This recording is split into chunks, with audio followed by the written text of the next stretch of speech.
तो फिर आज हम लोग इस वीडियो में चैप्टर नंबर 5 सुगम भूगोल क्लास 8 का चैप्टर नंबर 5 कृषि देखने वाले। इसका अति लघु जो उत्तरीय प्रश्न है वो इस वीडियो में हम लोग देखेंगे। इससे पहले जो भी है 4 लेसन तक हो रखा है। प्लेलिस्ट का लिंक नीचे डिस्क्रिप्शन में होगा या फिर आप चैनल का लोगो पे क्लिक करके ऊपर प्लेलिस्ट का ऑप्शन होगा, वहाँ पे भी चेकआउट कर सकते हैं। तो हमारा पहला नंबर क्वेश्चन है कृषि को परिभाषित करना। ठीक है, तो उत्तर है कि भूमि पर की जाने वाली समस्त क्रियाएं जो फसलोत्पादन, ठीक है, फसलोत्पादन एवं पशुपालन व्यवसाय के लिए आवश्यक है, उन्हें करने की जो कला है और जो विज्ञान है उसी को हम लोग कृषि कहते हैं। तो ये कृषि का हमारा डिफिनेशन हुआ, तो काफ़ी इजी है।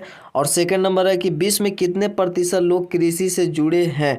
तो विश्व में 50% लोग जो है वो कृषि से जुड़े हैं। तीसरा नंबर है कि कर्तन एवं दहन। कर्तन का मतलब होता है काटना, दहन का मतलब होता है जलाना। तो काटना और जलाना यानी जो जंगल होता है, जैसे हम लोग पहले ज़माने में जिस प्रकार से कृषि होता था पहले, ठीक है, पुराने ज़माने में, तो पहले काट कर एक जंगल को साफ करके जला दिया जाता था, वो मिट्टी में मिल जाता था जो उर्वरक का काम करता था। ठीक है, तो इसको बोलते हैं स्थानांतरण कृषि। जब वो उसमें हो जाता था क्या खेती वगैरह, वो जब तक उपजाऊ करता था उसके बाद फिर दूसरे जंगल में जाता था, इसी प्रकार से। ठीक है, तो यह स्थानांतरित होते रहता, स्थान बदलते रहता, तो स्थानांतरित कृषि भी इसको कहते हैं। तो इस कृषि में जंगल के एक हिस्से को जलाकर कृषि भूमि तैयार कर खेती की जाती है, उस भूमि को छोड़कर जंगल के दूसरे हिस्से को साफ कर पुनः खेती की जाती है। ठीक है, फिर उस भूमि को छोड़कर जंगल के दूसरे हिस्से में जाकर फिर से खेती की जाती है।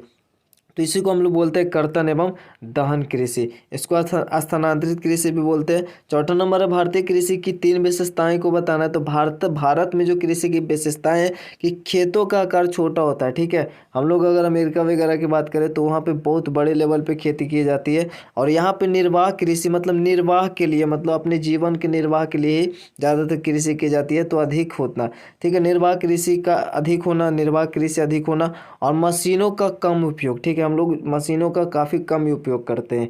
ठीक है, अब यहाँ पे 5वां नंबर मिश्रित कृषि क्या। ठीक है, तो व्यापारिक मतलब यहाँ पे कॉमन है व्यापारिक पशुपालन एवं फसलों की खेती जो होगा ना, इसमें पशुपालन भी आएगा और फसल दोनों होगा, तो इसलिए इसको मिश्रित कृषि बोलेंगे। ठीक है, व्यापारिक पशुपालन और फसलों के खेती को मिश्रित कृषि बोलते हैं। और 6 नंबर मखाना उत्पादन कहाँ होता है। तो उत्तरी बिहार के जलाशय में मखाना उत्पादन किया जाता है। 7 नंबर क्वेश्चन है कि ज़ैद फसलें क्या है। इसको उदाहरण देकर बताना है। ज़ैद फसलें जो गर्मी के मौसम में रोपा जाता है, जैसे खीरा, ककड़ी, विभिन्न प्रकार की जो सब्जियां होती है, तरबूज, खरबूज, ये सब। ठीक है, तो वैसी फसल जिसे ग्रीष्म ऋतु में उगाया जाता है उसे ज़ैद फसल कहते हैं। ठीक है, और जिसमें जल धारण करने की क्षमता अधिक होता है, जिस फसल में, जैसे तरबूज खरबूज में पानी अधिक होता है, ऐसा आपको पता है। उदाहरण सब्जी ककड़ी और खीरा, मकई, मूंग, तरबूज और खरबूज इत्यादि होता है। तरबूज अलग होता है और खरबूज अलग होता है, तो इस बात को भी आप ध्यान में रखें। 8वां नंबर होता है कि रेशेदार फसल किसे कहा जाता है। उपयुक्त उदाहरण देना है। तो वैसे फसल जिनसे कागज, वस्त्र, रस्सी इत्यादि बनाए जाते हैं, रेशेदार फसल से ये सब बनता है, तो उसे ही हम लोग रेशेदार फसल कहते हैं। उदाहरण के लिए जूट हुआ, कपास और रेशम। ठीक है, और 9 नंबर क्वेश्चन है कि धान की खेती के लिए कितना वर्षा की आवश्यकता होती है। तो धान की खेती के लिए 100 से 200 सेंटीमीटर वर्षा की आवश्यकता होती है। 10 नंबर क्वेश्चन है जो कि लास्ट इस अति लघु उत्तरीय प्रश्न का लास्ट क्वेश्चन है।